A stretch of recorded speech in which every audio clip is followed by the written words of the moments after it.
इमरान खान ने बिलाखिर लचक दिखा दी। मुज़ाकरात के लिए हर सियासी फरीक के साथ बैठने को तैयार।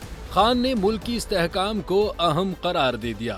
बानी पीटीआई ने सुप्रीम कोर्ट को मुज़ाकरात के हवाले से खत भी लिखने का फैसला किया है। बानी पीटीआई का कहना है कि मुल्क को दरपेश संगीन मुआशी और सियासी अदम इस्तेहकाम खत्म करने के लिए हर संजीदा फरीक से बात करने को तैयार हैं। खत मुल्क को दरपेश मुआशी मुश्किलात और सियासी अदम इस्तेहकाम खत्म करने के लिए लिख रहा हूँ। साथ साथ खत में मुतालबा किया जाएगा कि इंतखाबी मैंडेट की वापसी और 9 मई जुडिशल इंक्वायरी समेत दीगर सियासी केसेस में फेयर ट्रायल किया जाए।